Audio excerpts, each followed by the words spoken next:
Year's Eve is one of my favorite times of the year. It's always a time of reflection for me, where I consider where I was at the beginning of the year and come to terms with what all has happened, alongside planning out how I would like the oncoming new year to go as it looms closer and closer.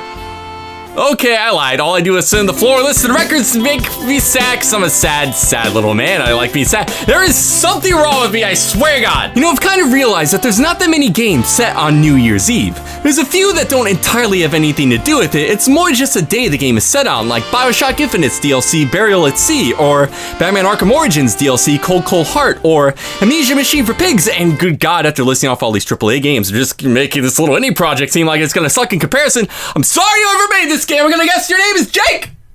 Your name's not even Jake. For all of those games though, it's just like any other day to mark off on the calendar. But for the little game that could, that game being Owls Ever After, it bases its entire self around it, which is something I would really love to see more amongst the ever-expanding and diverse amount of video games that are out there. Devs, get on that. I'm giving you so many ideas right now. For Owls Ever After, its entire self is set on New Year's Eve, past, present, and future. You spectate over a family of owls that go through differing scenarios each and every year. It's the player's job to figure out what exactly happened in that particular moment, whether it's something somebody said or were doing at the time, and if that certain memory was true or if it was falsified to an extent. Some memories are blocked until you find the right color code for it in other memories, so there's a lot of switching back and forth around scenes, but that's not the worst thing ever, as there's only like a dozen or so scenes to move around from, and you're mainly just clicking around here and there to see if you can find anything. When you first start playing, discovering what all is a distorted memory may seem tricky, but as you go along, it's more and more apparent as to what is or isn't reality, and you're able to guess right off the bat what may be right and wrong about the scene. Most of the changes you'll find are more understandable than others, but for the most part they all make sense and they all add to the story pretty well. Owls Ever After tells a tale spread across several years of owl life.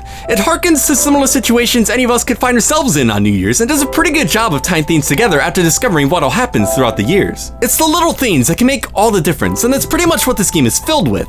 Little moments that add up to something more. For a game that has as much clicking as a point and click, and its length not much longer than an episode of Friends, Monica for the win, black hair babes forever! It found ways to impress me. Maybe not big, ginormous tidal waves of impression that you'll see from all the big, hot stud games on the beach that are waving their bulge dicks around trying to be the biggest game with the hottest game chicks on their arms with their big dicks just constantly engorging. But instead, it impressed me in small and compact ways that only an indie game could shell out, with its charm, minimalism, and use of New Year's Eve as a mechanic in and of itself. And that'll impress me more than any big, throbbing AAA boner game of the week. But God, how did it get so swole?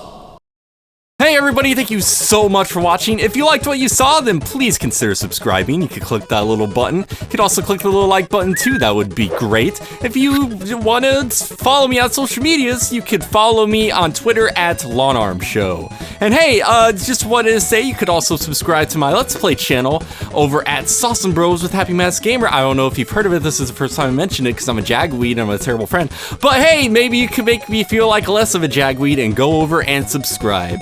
So everybody, have a good, safe New Year's, and I will see you in 2016.